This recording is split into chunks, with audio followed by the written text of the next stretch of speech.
Ici, la Voix de l'Amérique. Bonsoir à tous, ravi de vous retrouver pour ce nouveau numéro de Washington Forum.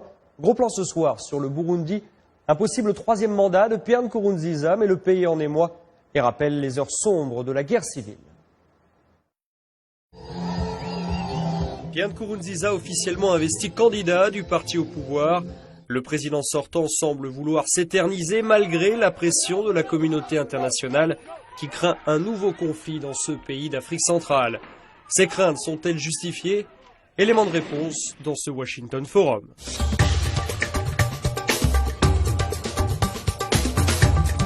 Washington Forum. Merci de votre fidélité à VOA Afrique. Coup de projecteur ce soir sur le Burundi dans cette émission et à Mahoro pour ceux qui nous suivent à Bujumbura. Voilà, retour sur ce plateau, ici à Washington.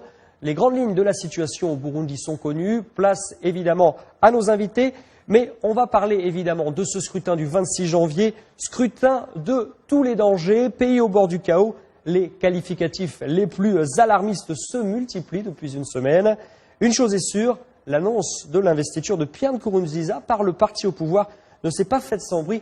Je vous propose tout de suite de regarder ce reportage de Lionel Gaïma.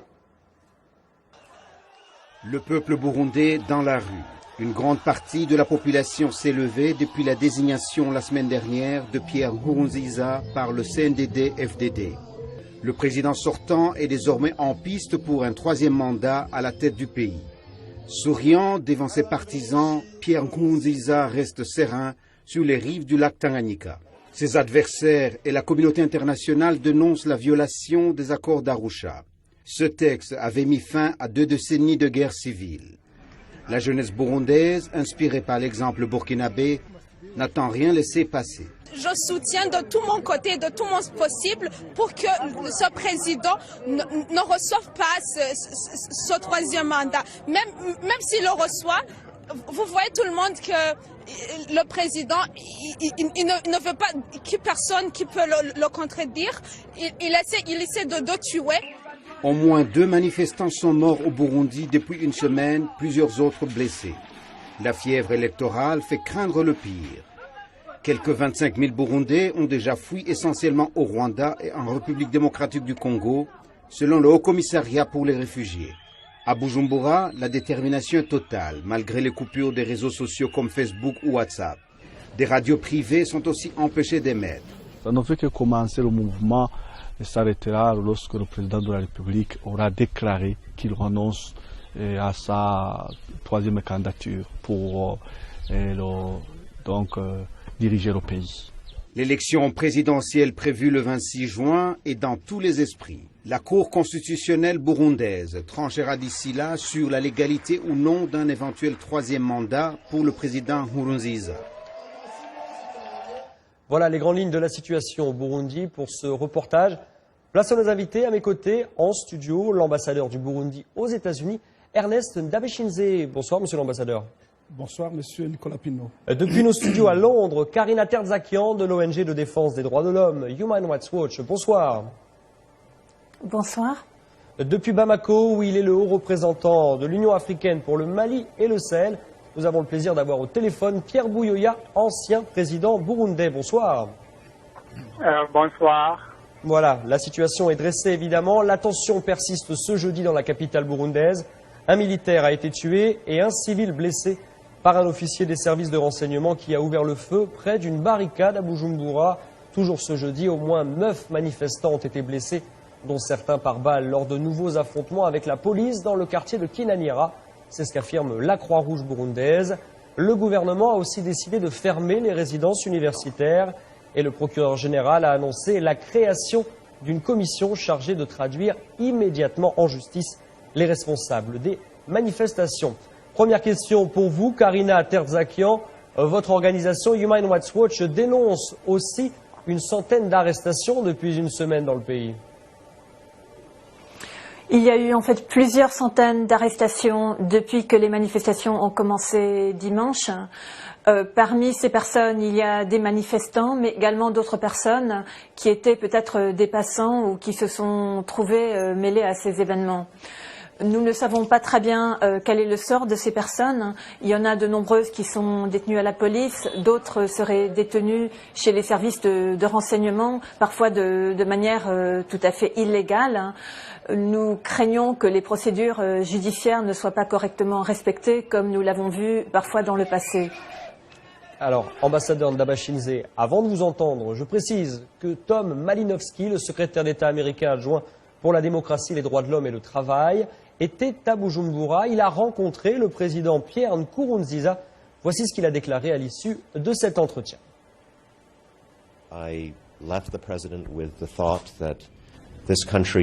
J'ai quitté le président avec l'idée que ce pays, avec son histoire compliquée et difficile, est comme une marmite. Si vous essayez de mettre un couvercle sur cette marmite, ça n'empêche pas l'eau de bouillir. Ça risque de déborder. Et j'ai réitéré notre ferme position qu'il faut un espace pour l'opposition et que les critiques puissent s'exprimer. Les deux camps, le gouvernement et l'opposition, doivent s'abstenir de toute violence et intimidation pour que le processus démocratique fonctionne et soit pleinement légitime. Alors, ambassadeur Ndabashinze, on a entendu les uns et les autres. Quelle est votre lecture de ce qui se passe actuellement au Burundi? Je vous remercie tout d'abord pour l'invitation que vous m'avez adressée pour participer à cette émission. Concernant la situation qui prévaut au Burundi, tout d'abord, il faut savoir que suite à la désignation de son Excellence président Nkurunziza à la candidature aux élections de juin de cette année, l'on a observé un appel à des manifestations, un appel lancé par certains leaders des partis politiques d'opposition, mais également certains leaders de la société civile. Il faut reconnaître qu'au Burundi, la liberté d'expression sous toutes ses formes, y compris les manifestations, est garantie par la Constitution. Mais, comme tout partout ailleurs dans le monde, cette liberté doit s'exercer, bien évidemment, dans le strict respect des lois républicaines. Et ça, vous le comprenez très bien. C'est pour l'intérêt de la population, mais aussi pour l'intérêt des biens. Alors, constatant que cela étant fait reconnu par la Constitution, l'on est en droit de se poser la question suivante. Que se passe-t-il alors sur le terrain à Bujumbura?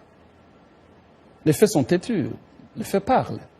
Il a été constaté que lors de ces manifestations, certains manifestants avaient des armes, des grenades ont été lancées. Ça, il faut le reconnaître. Mais globalement, est-ce que vous estimez que la pression internationale est justifiée? Vous trouvez qu'elle est déplacée? Tout Sur la d'abord, question du troisième mandat. Tout d'abord, permettez-moi de finir avec les manifestations. Dès lors que les manifestants utilisent la violence, dès lors que les manifestants utilisent les grenades, utilisent les armes à feu, vous avez vu vous-même des pierres qui ont été barricadées pour paralyser la vie nationale. Là, on n'est plus dans le respect de la loi. D'accord, mais par conséquent, ceux qui sont responsables des actes de violence, vous avez tout de même, vous aussi parlé qu'il y a un militaire qui a été tué. Il faut qu'il y en a qui rendent des comptes, absolument. Mais concernant cette pression récurrente de la communauté internationale, est-ce qu'elle est déplacée selon vous? Chacun devrait se mêler de ses affaires. Quelle est votre réponse concernant ces pressions constantes, notamment de la part des Américains? Vous savez, je respecte la position de tout un chacun. Mais en même temps, il faut reconnaître que le Burundi a une constitution. Et cette constitution prévoit tous les cas de figure, comment les élections sont organisées, les candidatures, etc. etc. Mais, surtout très important, la constitution prévoit des cas de contestation de candidature et prévoit comment on peut résoudre cette question. C'est par la Cour constitutionnelle. Alors, nous invitons tout un chacun à respecter la Constitution burundaise. Le respect des Burundais passe d'abord et avant tout par le respect de ces institutions, principalement la Constitution. Alors la Cour est saisie, vous le savez très bien. Voilà, on va Attendons ce que dira la Cour constitutionnelle. Voilà, et on rappelle pour tous ceux qui nous suivent que le Sénat burundais a saisi justement cette Cour constitutionnelle qui tranchera donc en dernier recours la validité ou non d'une candidature de Pierre Nkurunziza pour un troisième mandat. Pierre Buyoya à Bamako, je me tourne vers vous. Je rappelle pour nos téléspectateurs que vous avez été 2 fois président du Burundi. À chaque fois, vous avez accédé au pouvoir à la suite d'un coup d'État, mais à chaque fois, et il faut le saluer, vous avez transmis le pouvoir pacifiquement à votre successeur après des élections crédibles. Selon vous, Pierre Buyoya, on cite beaucoup les accords d'Arusha de 2000 pour justifier ou non cette candidature de Pierre Nkurunziza. Vous étiez l'un des signataires du texte à l'époque, avec entre autres Nelson Mandela. Pierre Buyoya, y a-t-il ambiguïté ou non dans le texte? Oui, j'ai déjà eu l'occasion de m'exprimer à ce sujet il y a à peu près 2 semaines. Et je crois que sur le plan juridique, les choses sont claires pour moi et ne souffrent d'aucune confusion. Il y a 2 textes qui de référence au Burundi. Il y a d'abord l'accord d'Arusha. L'accord d'Arusha est absolument clair et il dit en son article 7, alinéa 3, voilà, justement. On va, que le président est élu pour un mandat de 5 ans, voilà, renouvelable une seule fois. Voilà, parfait. Et alors, la régie me fait signe. Exactement. Plus de 2 mandats présidentiels. Voilà, pour ceux qui nous suivent, il est écrit sur l'écran justement, je voudrais vous lire cet article 7. Le président est élu pour un mandat de 5 ans, renouvelable une seule fois. Nul ne peut exercer plus de 2 mandats présidentiels, vous l'avez dit. Donc pour vous, évidemment, c'est clair, Pierre Buyoya. Mais ambassadeur Ndabashinde, vous n'avez pas répondu tout à l'heure sur la question du 3e mandat. Vous dites, il faut laisser la Cour faire son travail. Vous savez... mais si vous permettez, je voulais citer aussi l'article de la Constitution qui dit la même chose. L'article 96 dit que le président de la République est élu au suffrage universel direct par un mandat de 5 ans renouvelable une fois. Et l'article 302 de la même Constitution ajoute qu'à titre exceptionnel, le président de la République de la période de post-transition est élu par l'Assemblée nationale et le Sénat est réuni en congrès à la majorité des 2/3 des membres. Et c'est ça qui s'est passé en 2005. Le président a été bel et bien élu, il a prêté serment, il a formé un gouvernement, il a gouverné pendant 5 ans. Monsieur Buyoya, pour moi, sur le plan légal, les choses sont claires. Voilà. Au Burundi, le mandat présidentiel, c'est 2 mandats de 5 ans renouvelables une seule fois. Voilà. Alors Pierre Buyoya, vous restez avec nous à Bamako. Ambassadeur, vous restez avec nous dans ce studio. On va marquer tout d'abord une petite pause dans cette émission et on se retrouve juste après pour ce débat sur le Burundi.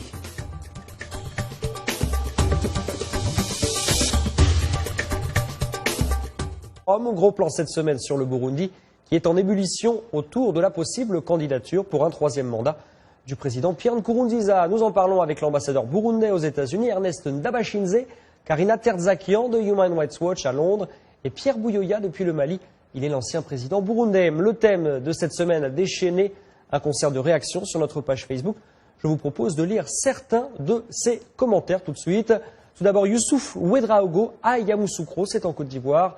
Selon lui, même si le CNDD-FDD a commis l'erreur de choisir le président de la République en fin de mandat constitutionnel pour le représenter, il appartient à Pierre Nkurunziza de prendre de la hauteur afin de garantir la paix et l'unité nationale au Burundi. Autre commentaire à Dakar au Sénégal, Abdoulaye Wandjanga. Pour lui, le président Nkurunziza doit savoir que c'est le peuple qui l'avait choisi et s'il s'oppose à son 3e mandat, il doit se désister. On va passer également à un autre commentaire qui nous est évidemment fourni sur cette page Facebook. On va avoir Égide Nzambi qui est à Bujumbura, justement au Burundi. Je vous assure que d'ici 5 jours, le président de Nkurunziza dira qu'il renonce à son 3e mandat. Vous ne voyez pas comment nous travaillons jour et nuit pour le chasser du pouvoir. Il voit qu'il ne passera pas lui. C'est ce qu'indique en tout cas cet auditeur burundais. À Lubumbashi en RDC, Makrusel Zimba estime que c'est vraiment déplorable l'attitude du président de Nkurunziza. On doit apprendre en Afrique à respecter le peuple. Lorsque vous n'étiez pas président, le Burundi existait avec son peuple. Quant à Destin Leba à Brazzaville au Congo, en temps normal, si ces présidents dictateurs travaillaient pour le peuple, ils partiraient sans problème, comme c'est pour leurs propres intérêts. Ils s'en foutent du peuple. La leçon du Burkina n'a pas suffi à ces dictateurs. Et enfin, un dernier commentaire de Fidji Kifufu à Kinshasa en RDC. Pour lui, les présidents africains font honte. Nous sommes au XXIe siècle. La dictature n'a pas sa place. N'y a-t-il pas une vie après la présidence? Pierre Nkurunziza doit partir, tout comme Kabila, Sassou Nguesso et Paul Kagame. Voilà pour ces commentaires. Alors on parle de Facebook. Karina Terzakian à Londres. Facebook, les autres réseaux sociaux comme WhatsApp et notamment Viber sont très perturbés au Burundi. Des radios ont aussi été empêchées d'émettre, comme la RPA ou Bonesha FM. Une situation que Human Rights Watch a dénoncée. Oui, la situation, l'attitude du gouvernement envers les médias indépendants, les médias privés est vraiment très très regrettable. Les médias, bien sûr, sont un pilier fondamental de la démocratie dans n'importe quel pays. Et là, actuellement, le gouvernement est en train de bafouer la liberté des médias d'une manière flagrante. Donc, il y a la radio publique africaine, RPA, qui est la radio la plus écoutée au Burundi, qui a été complètement suspendue depuis lundi. Il y a 2 autres radios, la radio Isanganiro et la radio Bonesha, qui toutes les 2 ont été interdites de faire des reportages en direct à partir des lieux, des manifestations. Et on a également suspendu toute leur diffusion dans les provinces, donc à l'extérieur de la capitale. Et ça, c'est particulièrement grave, puisque la population burundaise, notamment dans les milieux ruraux, dépend presque entièrement de ces radios pour savoir ce qui se passe dans le pays. Donc non seulement ces mesures violent le droit, les libertés des médias, mais violent également le droit à l'information pour la population burundaise qui ne sait plus ce qui se passe et qui n'a pas accès aux informations sur les événements qui la concernent directement. Alors, ambassadeur Ndabashinze, vous êtes ici à Washington. Quand vous entendez ces accusations contre le gouvernement burundais accusé d'empêcher la jeunesse de communiquer, quelle est votre réponse? Tout d'abord, je voudrais réagir à ce qu'a dit son Excellence le président Buyoya, à qui j'ai beaucoup de respect, c'est un ancien chef d'État, c'est un sénateur burundais, en disant qu'il faudrait qu'on évite un peu de confusion. Nous sommes aujourd'hui en 2015, le Burundi est régi par la Constitution, non pas par l'accord d'Arusha. C'est vrai, l'accord d'Arusha, c'est l'un des textes, non pas seulement l'accord d'Arusha, mais aussi l'accord de cessez-le-feu avec les rebelles en 2003. C'est l'un des textes, alors, qui ont inspiré le législateur burundais. Mais aujourd'hui, le Burundi n'a qu'une et une seule constitution qui a été adoptée par référendum en 2005. Et je voudrais inviter tout le monde à se référer à cette constitution. Parce que la démocratie, c'est ça aussi, c'est le respect des lois. Donc selon vous, le premier mandat du président Pierre Nkurunziza, issu des accords d'Arusha, ne compte pas dans ce débat. D'où la légitimité de cette candidature. Pour bien qu'on comprenne. La candidature de son Excellence M. Pierre Nkurunziza est en conformité avec la constitution du Burundi. Il a toujours dit lui-même, il a toujours dit qu'il sera candidat, 1, si son parti le présente, 2, si c'est conforme à la loi. Première étape, son parti l'a présenté. Il reste la seconde étape qui consiste à vérifier la constitutionnalité de la loi. Et ça, c'est le rôle, non pas des médias, non pas des manifestants, de la Cour constitutionnelle. De la Cour constitutionnelle. Alors, sur justement. Deuxièmement. Mais répondez, il faut quand même qu'on avance dans ce débat concernant le blocage des réseaux sociaux. Quelle est votre réponse? Est-ce qu'il y a un problème ou non? Je voudrais en venir justement. Je respecte ce qu'a dit Mme Karina Terzakian. Je respecte son engagement pour les droits de l'homme, la liberté d'expression. Je l'ai même déjà rencontré à 2 reprises. J'aime organiser des rencontres entre les affaires étrangères, en matière du sommet États-Unis-Afrique. Cependant, elle sait elle-même elle sait pertinemment que la liberté d'expression se fait toujours dans le respect de la loi. Dès lors que des individus se mettent à utiliser les grenades, dès lors que les armes à feu sont sorties, dès lors que les routes sont paralysées, c'est ça la liberté d'expression que c'est de promouvoir? Dès que des radios, des médias, pas tous, mais certains, appellent à l'insurrection, parce que c'est le mot exact, dès l'instant qu'il y a des gens qui utilisent la violence. Vous avez même lu un internaute qui a parlé de chasser le pouvoir. Le terme a été lâché par lui-même. Il s'agit de chasser le pouvoir. C'est ça l'objectif? C'est ça la démocratie? Alors, dès lors que des médias qui sont censés donner des informations neutres et réalistes à la population se mettent à propager des messages d'appel à l'insurrection, vous savez qu'au Burundi, on sait ce que c'est.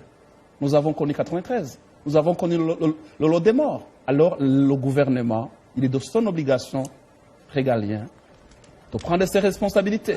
J'aimerais poser une question à Karina. Si ce mouvement insurrectionnel était, j'allais dire, propagé par les médias, et qu'on laissait les médias libre cours propager ce mouvement insurrectionnel, appeler à la haine, est-ce qu'elle est prête à assumer les conséquences de cela? J'aimerais qu'elle me dise oui, qu'elle assumera. Au nom de tous les Burundais. Est-ce que les morts qui en suivront, elle va l'assumer devant les parents? On va la laisser répondre très rapidement parce qu'on sera sur la fin de cette émission. Karina Tertsakian à Londres, rapidement, voulez-vous répondre à l'ambassadeur? Je n'ai aucune information selon laquelle la RPA ou Radio Isanganiro ou Radio Bonesha ont appelé à la haine. Ces radios n'ont pas non plus prêché la violence ou demandé aux gens d'attaquer les forces de l'ordre, pas du tout. Ce sont des radios privées qui font leur travail tout simplement, qui ont le droit d'informer les publics et qui ont le droit également d'exprimer des opinions. Je ne partage pas non plus cette qualification d'insurrection. Les Burundais ont le droit de manifester, comme l'a dit lui-même Monsieur l'ambassadeur. Ils ont le droit de s'exprimer, ils ont le droit d'exprimer des points de vue contraires à ceux du parti au pouvoir. Alors, merci Karina Tertsakian à Londres. Pierre Bouyoya, au vu de votre expérience à la tête du Burundi, avez-vous peur pour la suite des événements dans votre pays? Oui, bien sûr, j'ai peur et je pense que tout le monde a peur parce que on voit que le pays glisse petit à petit dans une crise dont on ne voit pas l'issue. Donc, on ne peut pas ne pas avoir peur. Mais si vous permettez, je voudrais revenir sur l'argument. Allez-y, il reste très peu de temps, il reste 1 minute 30, allez-y. D'abord, je suis étonné que l'ambassadeur du Burundi à Washington affirme que l'accord d'Arusha ne compte pas, compte seulement la Constitution. Je voudrais être d'accord avec lui. Même dans ce cas, dans cette hypothèse, je pense que nous sommes en face d'une interprétation de la Constitution dans le sens qui intéresse le pouvoir, mais l'esprit et la lettre de la Constitution est claire. Un mandat de 5 ans renouvelable une seule fois. Ce qui a changé entre le premier mandat et le deuxième, c'est uniquement le mode d'élection. Et ce n'est pas le mode d'élection qui détermine le mandat. Dans beaucoup de pays du monde, les chefs d'État sont élus par l'Assemblée nationale et le Sénat, et leur mandat est valable. Voilà, Monsieur Bouyoya, pardon de vous interrompre, mais on est pris par le temps, évidemment. On me fait signe en régie que cette émission Washington Forum touche à sa fin, évidemment. Nous reviendrons sur les événements au Burundi. Merci de votre fidélité, chers téléspectateurs. On va remercier Pierre Bouyoya qui était à Bamako, on va remercier Karina Tertsakian qui était à Londres et on va remercier l'ambassadeur du Burundi ici aux États-Unis qui était à nos côtés en plateau. Je remercie également pour la réalisation de cette émission Lionel Gaïma et Linda Ringe. Merci à tous de votre fidélité. On se retrouve sur voaafrique.com. Ainsi s'achève ce Washington Forum. Je vous dis à très bientôt sur VOA Afrique.